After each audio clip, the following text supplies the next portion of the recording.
Esse vídeo faz parte da série dos não programados, em que eu venho aqui de cara limpa apenas para conversar com vocês, trazer alguma reflexão ou trazer algum tema importante, mesmo sem nenhuma referência científica, porque convenhamos, ninguém vem só para o YouTube para ver vídeo científico, né?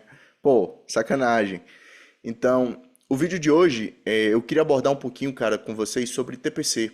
Eu vejo muitas dúvidas sobre esse tema e eu vejo que tem muita gente um pouco sem noção do que deve ser feito em uma TPC, tá? Ah, João, você tem referência de para falar sobre TPC? Tenho algumas referências que eu vou mostrar em um vídeo futuro, mas esse não, esse é apenas um bate-papo, porque eu recebi um questionamento de um seguidor no Instagram e eu queria abordar com vocês.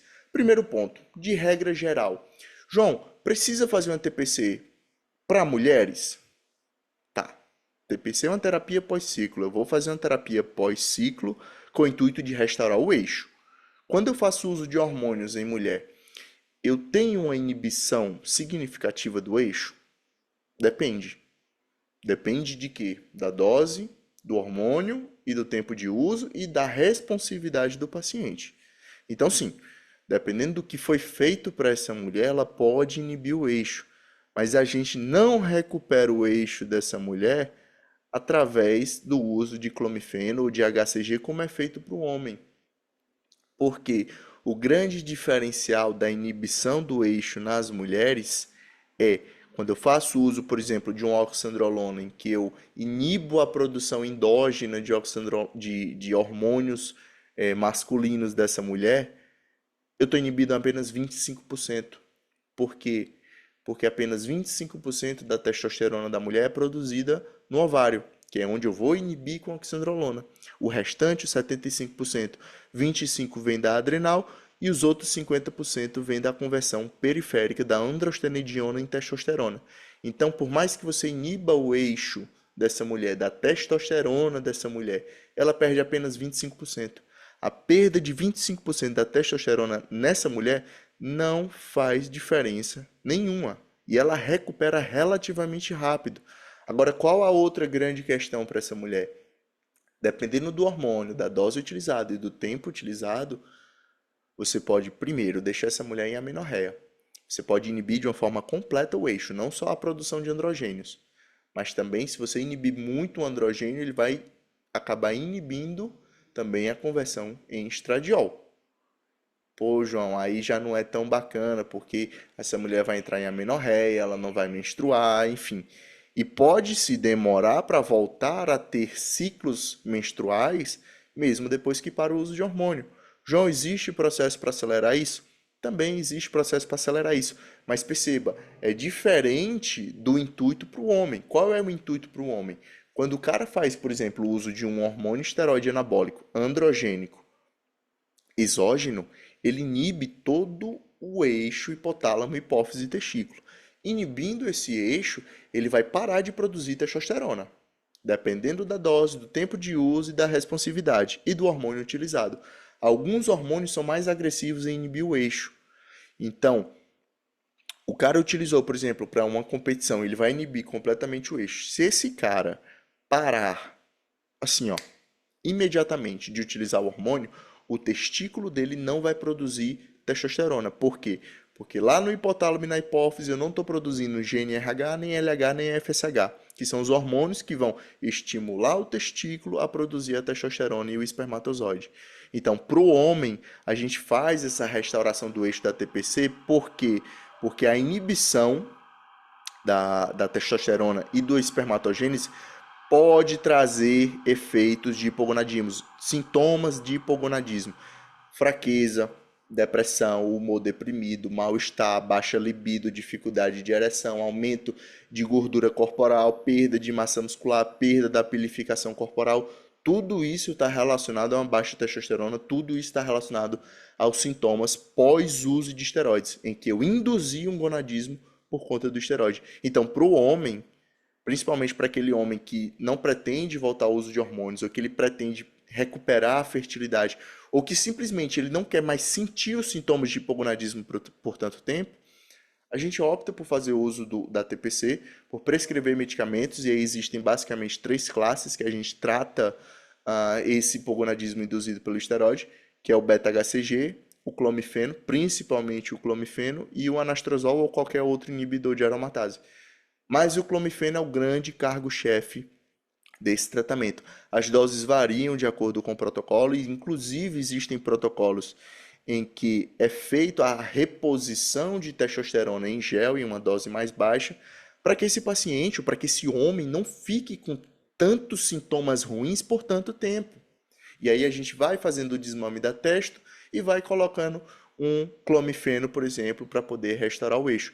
João, qual a dose, qual o tempo de uso? Tudo isso depende. Quanto tempo vai precisar utilizar? O quanto for necessário para restaurar o eixo. João, de quanto em quanto tempo precisa fazer exame de sangue para avaliar se a testosterona recuperou? Depende. Alguns pedem a cada 4 semanas, outros pedem a cada 8, a cada 12. Depende do momento que o paciente está, da recuperação do eixo, e depende de como esse paciente está respondendo. Poxa, não está respondendo bem? A tendência é que seja pedido mais precoce, porque vai ser feito alterações, vai ser feito ajustes na dosagem. Então, eu quero saber como vai ter essa testosterona após o ajuste da dosagem. Então, cada vez mais vai ser mais precoce os pedidos. Ah, não, João, o cara está respondendo bem, está aumentando o LH, aumentando o FSH, a testa está voltando a ser produzida. Beleza, não vai ser pedido com tanta frequência. Agora, isso depende de uma avaliação médica e não é qualquer médico que sabe fazer esse processo, tá bom? Isso não é tão simples, nem todo mundo responde com clomifeno, claro. Quanto mais jovem, menor o tempo de uso, menores as dosagens que foram utilizadas, maior a chance de você recuperar o eixo e mais rápido você recupera o eixo. Mas agora, falando em atleta, por exemplo, que usa ali 2, 3, 4 anos, ou o cara recreativo mesmo, marombeiro raiz que pegou e utilizou deck dura por 10 anos, talvez demore, talvez 2, 3 meses não sejam suficiente. Se eu estou falando de testosterona, eu consigo recuperar mais rápido. Talvez 6 meses, nesse cara que usou por muito tempo, recupere. Agora, quando eu falo de espermatogênese, espermatozoide, fertilidade, eu tenho que recuperar em quantidade e em qualidade. Pensando na qualidade desse espermatozoide, eu posso demorar até 4 anos. 4 anos. Então o cara decidiu hoje, ah não, fiz uso de hormônios a vida toda, agora eu quero engravidar. Eu tô com a esposa, eu tô com a mulher, eu quero ter um filho. Dependendo do que esse cara fez, do tanto de tempo que ele fez, da dosagem que ele fez, pode ser que ele espere até 4 anos. E talvez ele nem consiga voltar à fertilidade. E aí vai recorrer aos processos cirúrgicos, principalmente a fertilização in vitro. Mas aí é um tema que a gente conversa em um outro momento. E o que eu quero dizer para vocês é, cara, você está querendo parar o uso de esteroide, está querendo reduzir a dose, conversa, procura um médico que, poxa, já fala disso no Instagram, um médico que você confia, que não vai julgar você no atendimento, certo? Isso é o ponto principal. O médico não está aqui para julgar ninguém. Nós, médicos, não somos juízes. Quem julga é o juiz. Ah, João, estão criando o projeto aí X, Y, Z que cria um estereótipo, cria um estereótipo do paciente usuário de esteroide em que tende-se a rebaixar esse tipo de paciente, tende a discriminar o paciente. Eu sou completamente contra isso, mas sim, eu entendo os riscos do uso de esteroide e sempre apoio a redução ou a parada do uso, independente de quem for, se for atleta recreativo, se for atleta competitivo, se for usuário recreativo, se for, sei lá, uma pessoa que quer fazer um ciclo para o carnaval. Eu sempre vou orientar, reduzir e retirar o esteroide. Por quê? Porque isso é o mais seguro para a saúde. Mas nós precisamos entender também quem é o paciente. Poxa, se eu estou falando de um atleta que ele vive para o esporte. O patrocínio dele veio porque ele ganha competição.